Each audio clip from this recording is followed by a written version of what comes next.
بسم اللہ الرحمن الرحیم الحمد للہ نحمده ونستعینه ونستغفره ونؤمن به ونتوکل علیہ ونعوذ باللہ من شرور انفسنا ومن سیئات اعمالنا من يهده اللہ فلا مضل له ومن يضلل فلا هادی له ونشهد ان لا الہ الا اللہ وحدہ لا شریک له ونشهد ان سیدنا ومولانا محمدا عبدہ ورسولہ ارسلہ بالحق بشیرا ونذیرا بین یدعی الساعۃ من یطع اللہ ورسولہ فقد رشد ومن یعصہما فإنہ لا یضر الا نفسہ ولا یضر اللہ شیئا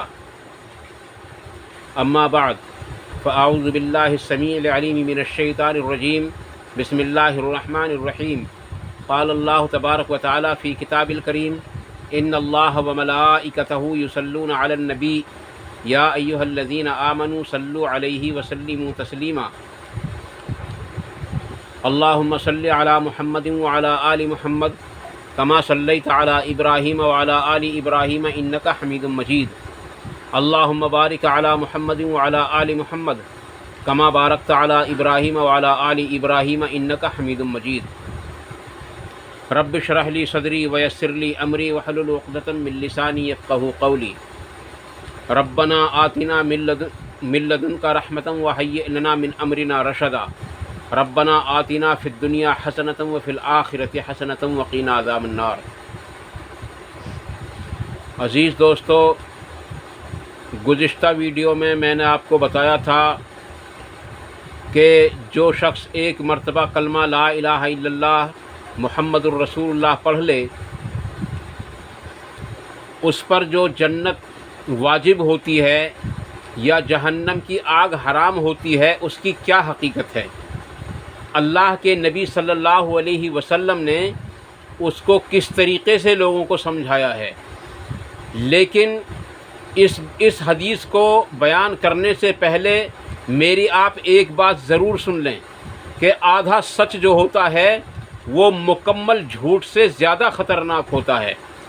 اس لیے کوئی بھی آدمی حدیث کو توڑ کر، حدیث کے ٹکڑے کر کے اور حدیث کو کاٹ پیٹ کر بیان کرنے کی کوشش نہ کرے۔ یہ جو حدیث میں آپ کے سامنے بیان کرنے جا رہا ہوں، یہ بخاری شریف کی حدیث نمبر 128 ہے، اور جو حدیث بخاری اور مسلم کے اندر آ جاتی ہے اس کو ضعیف یا موضوع کہنے کا کسی کو کوئی حق نہیں، کیونکہ اسلام کے جتنے بھی جماعتیں ہیں، جتنی بھی تنظیمیں ہیں، ان کے سب کے نزدیک بخاری اور مسلم بالکل صحیح اور واضح کتابیں ہیں، اور سب کا یقین یہ ہے کہ ان کے اندر کوئی حدیث ضعیف نہیں ہے۔ یہ بات واضح رہے۔ اور یہ حدیث بخاری شریف کی ہے اور جلد نمبر 1 کی ہے، اور اس کا نمبر ہے 128، جبکہ اسی کا ایک دوسرا ترک بھی ہے، اس کا نمبر ہے 129۔ نبی اکرم صلی اللہ علیہ وسلم سے منقول ہے، حضرت معاذ ابن جبل رضی اللہ عنہ، یہ ایک بہت بڑے صحابی ہیں نبی اکرم صلی اللہ علیہ وسلم کے۔ آپ صلی اللہ علیہ وسلم کے زمانے میں آپ صلی اللہ علیہ وسلم نے خود حضرت معاذ ابن جبل رضی اللہ عنہ کو یمن کا گورنر بنایا تھا۔ یہ وہ صحابی ہیں جو اللہ کے نبی صلی اللہ علیہ وسلم کے دور میں یمن کے گورنر رہے ہیں۔ حضرت معاذ بن جبل رضی اللہ عنہ کہتے ہیں کہ ایک روز میں نبی اکرم صلی اللہ علیہ وسلم کے ساتھ سفر کر رہا تھا، اور میں آپ ہی کی سواری پر پیچھے بیٹھا ہوا تھا۔ میں آپ کے پیچھے بیٹھا ہوا تھا۔ چلتے چلتے نبی اکرم صلی اللہ علیہ وسلم نے ارشاد فرمایا، اے معاذ۔ تو حضرت معاذ رضی اللہ عنہ کہتے ہیں کہ میں نے عرض کی، یا رسول اللہ صلی اللہ علیہ وسلم، میں حاضر ہوں۔ لیکن جب میں نے یہ کہا تو آپ صلی اللہ علیہ وسلم خاموش ہو گئے، اور سفر آگے کو جاری رہا۔ کچھ دور چلنے کے بعد آپ صلی اللہ علیہ وسلم نے ارشاد فرمایا، اے معاذ۔ تو میں نے کہا، حاضر ہوں یا رسول اللہ صلی اللہ علیہ وسلم۔ پھر آپ برابر سفر کرتے رہے اور خاموش رہے۔ یہ خاموشی عزیز بزرگوں اور دوستو اس حدیث کے آخر میں سمجھ میں آ جائے گی کہ یہ کیوں تھی خاموشی۔ تو جب کچھ دور پھر نکل گئے تو پھر تیسری مرتبہ حضرت نبی اکرم صلی اللہ علیہ وسلم نے ارشاد فرمایا کہ اے معاذ، حضرت معاذ رضی اللہ عنہ نے عرض کی یا رسول اللہ میں حاضر ہوں۔ یہ تاکید کے لیے تھا، 3 مرتبہ فرمایا اے معاذ،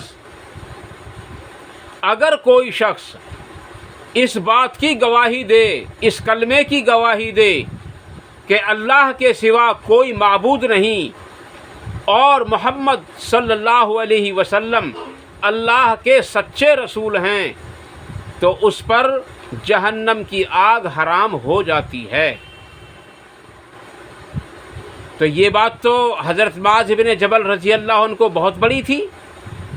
آپ نے عرض کی یا رسول اللہ صلی اللہ علیہ وسلم، اگر آپ اجازت دیں، اگر آپ مجھ سے کہیں، اگر آپ کی اجازت ہو تو میں یہ چاہتا ہوں کہ میں اس بات کو لوگوں تک پہنچا دوں کہ لوگوں، نبی اکرم صلی اللہ علیہ وسلم کا فرمان ہے، جس نے اس بات کی گواہی دے دی کہ اللہ کے سوا کوئی معبود نہیں اور محمد صلی اللہ علیہ وسلم اللہ کے رسول ہیں، تو اس پر جہنم کی آگ حرام ہو جاتی ہے۔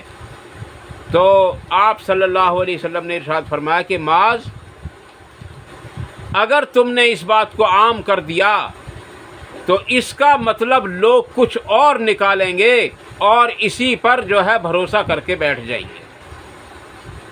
تو عزیز دوستو یہاں پتہ چل گیا کہ اس کا مطلب اور نکالنے کا کیا ہے، اور حقیقت یہی ہے کہ اس حدیث کا مطلب نکالا ہی کچھ اور ہے۔ نبی اکرم صلی اللہ علیہ وسلم نے حدیث میں ارشاد فرمایا، جو میں نے پچھلی ویڈیو کے اندر بھی ڈال رکھی ہے، کہ جو شخص 1 مرتبہ کلمہ لا الہ الا اللہ پڑھ لے اس پر جہنم کی آگ حرام ہے، الا یہ کہ اس نے جنت میں جانے سے انکار نہ کیا ہو۔ آپ نے فرمایا کہ وہ جنت میں داخل ضرور ہوگا، اگر الا یہ کہ اس نے جنت میں جانے سے انکار نہ کیا ہو۔ عرض کیا گیا یا رسول اللہ جنت میں جانے سے انکار کون کرے گا؟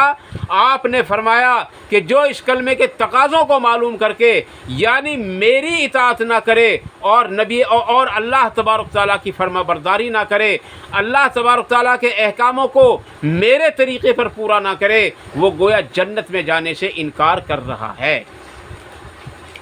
یہ ہے نتیجہ آدھی حدیث بیان کرنے کا کہ لوگوں کے ذہنوں میں یہ بات پھٹ بیٹھ چکی ہے کہ ہم نے کلمہ پڑھ لیا ہے، بس لا الہ الا اللہ محمد رسول اللہ تو ہم مسلمان ہو گئے ہیں۔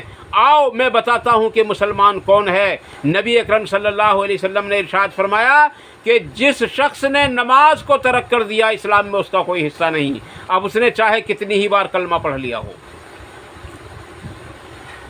کیونکہ کلمہ پڑھنے کے بعد عزیز دوستو اس پر عمل کرنا شرط ہے۔ یہی تو کہتے ہیں کہ اس کلمے کے متعلق 4 باتوں کا خیال کرنا ضروری ہے۔ نمبر 1، اس کے الفاظ صحیح اور درست ہوں اپنی حیثیت کے مطابق۔ البتہ اگر کوئی توتلا آدمی ہو، کوئی حقلا ہو یا اس کی زبان نہ پلٹتی ہو، کوئی گونگا ہو، تو اس کے لیے اس کے الفاظ میں معافی ہو سکتی ہے اور معافی اس کے لیے ہے عزیز دوستو۔ لیکن جو بول سکتا ہے، الفاظ کو صحیح ادا کر سکتا ہے، وہ اگر الفاظ غلط نکل رہے ہیں ان کو صحیح کرنے کی کوشش کر سکتا ہے، تو اس پر اس کے الفاظ کا صحیح کرنا نہایت ہی ضروری ہے۔ دوسری بات اس کلمے کے متعلق یہ ہے کہ اس کلمے کا ترجمہ معلوم کرے۔ ہاں، صرف عربی زبان میں پڑھ لینے سے کامیابی نہیں ملے گی عزیز دوستو۔ عربی زبان میں پڑھنے سے صرف عرب والوں کو کامیابی مل سکتی ہے، کیونکہ انہوں نے ان کی مادری زبان عربی ہے، اس لیے ان کو یہ کلمہ عربی زبان میں پڑھ لینا کافی ہے۔ لیکن جہاں انڈیا، پاکستان اور بنگلہ دیشیوں کے لیے حکم ہے، اس کے لیے اور باقی سعودی عرب کے علاوہ جتنے ممالک ہیں ان کو اپنی اپنی زبان میں اس کا ترجمہ جو ہے یاد کرنا پڑے گا، معلوم کرنا پڑے گا اور پکا کرنا پڑے گا۔ تو دوسری چیز یہ ہوگی، پہلی اس کے الفاظ صحیح ہونا ضروری، اور دوسرے اس کا ترجمہ معلوم ہونا ضروری، اور تیسرے اس کا مطلب کا علم حاصل کرنا بھی ضروری ہے کہ اس کا کیا مطلب ہے۔ عزیز دوستو، آج ہم نے کلمہ پڑھ لیا، ترجمہ اول تو ترجمہ بھی بہت کم لوگوں کے یاد ہے، اور اگر ترجمہ یاد ہے تو اس کے مطلب سے غافل ہیں کہ اس کا مطلب کیا ہے۔ آؤ میں آپ کو بتاتا ہوں کہ اس کا مطلب کیا ہے۔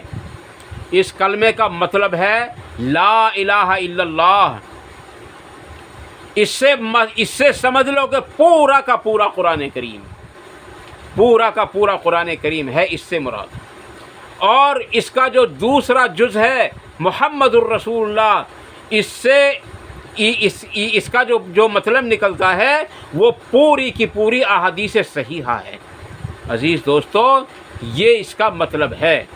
اور ایک اور ہے جو اس سے بھی زیادہ اہم بات ہے کہ اس کے تقاضوں کو معلوم کر کے، تقاضے آپ کو پتہ چل گیا ہوگا کہ اس کے تقاضے کیا ہیں۔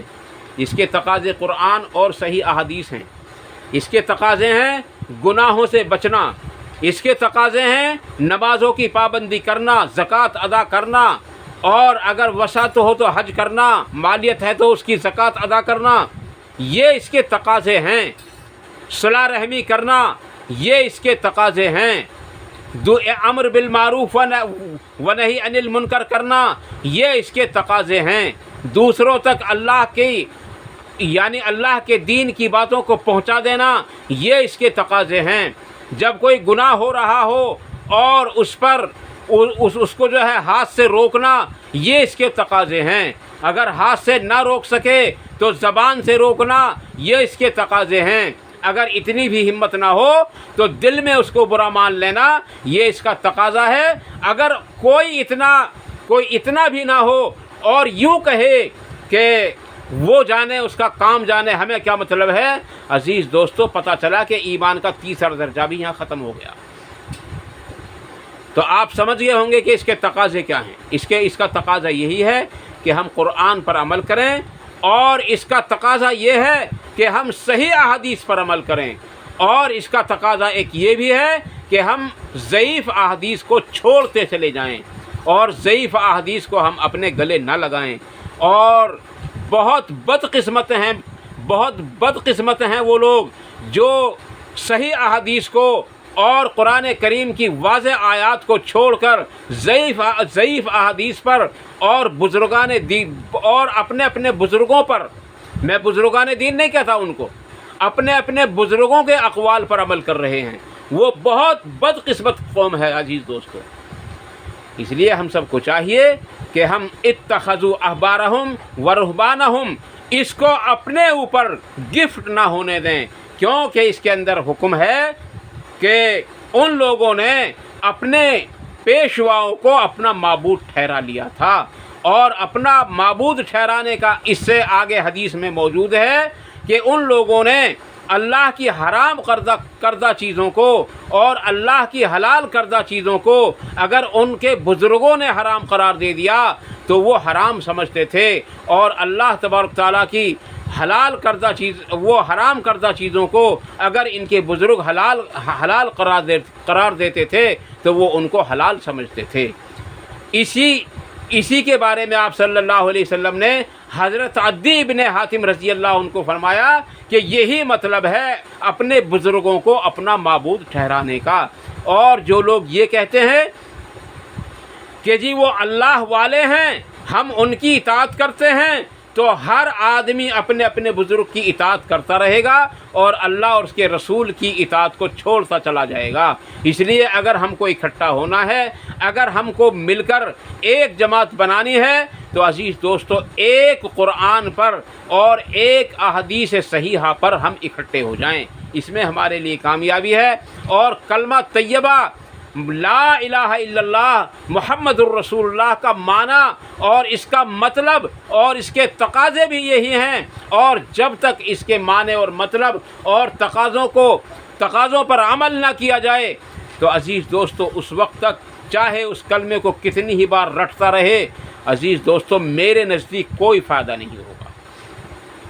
کیونکہ طوطا اگر کلمہ پڑھتا رہے تو وہ جنت میں نہیں جا سکتا. کیوں کہ طوطے کے لیے جنت نہیں بنی، جنت انسان کے لیے بنی ہے. ہاں، اس لیے عزیز دوستو اپنی زندگی کو قرآن اور حدیث پر لائیں، اور اس آدھی حدیث کے حوالے اپنے آپ کو نہ کریں جو لوگ اتنا کہہ کر کے چھوڑ دیتے ہیں کہ صرف ایک بار کلمہ پڑھنے سے آدمی جنت میں چلا جاتا ہے. ہاں، میں بھی کہتا ہوں، نبی اکرم صلی اللہ علیہ وسلم نے فرمایا کہ ہاں چلا جاتا ہے، اس لیے میں بھی کہتا ہوں اور یقین کے ساتھ کہتا ہوں، لیکن حدیث کے الفاظ اس سے آگے ہیں. ان الفاظ پر بھی غور کریں کہ اللہ کے نبی نے کیا فرمایا. بالکل ایسا ہی ہے جیسا کہ حافظ قرآن کے بارے میں لوگوں کو دھوکہ ملا ہوا ہے کہ جس نے قرآن حفظ کر لیا وہ خود بھی جنتی اور دوسروں کو بھی جنت میں لے جائے گا. عزیز دوستو، یہ صرف ایک دھوکہ ہے. نبی اکرم صلی اللہ علیہ وسلم نے ارشاد فرمایا ایک حافظ اتنے لوگوں کے بارے میں شفاعت کر سکتا ہے، اس کو ایسا تاج دیا جائے گا، اس کی اولاد کو اس طرح کا لباس دیا جائے گا.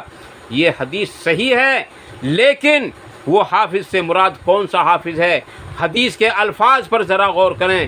اللہ کی نبی صلی اللہ علیہ وسلم نے ارشاد فرمایا جس نے قرآن یاد کیا، اس کے تقاضوں کو معلوم کیا، اس کو سکھایا، اس کے تقاضے بتلائے اور ان پر عمل کیا، ان کے لیے یہ فضیلت ہے.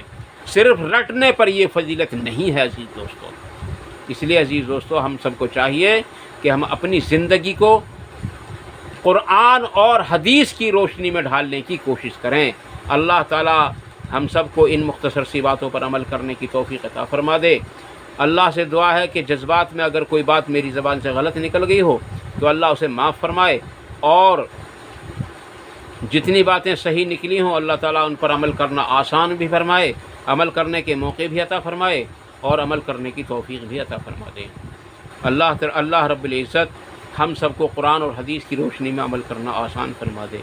وآخر دعوانا ان الحمد للہ رب العالمین. سبحان ربک رب العزت عما یصفون وسلام علی المرسلین والحمد للہ رب العالمین.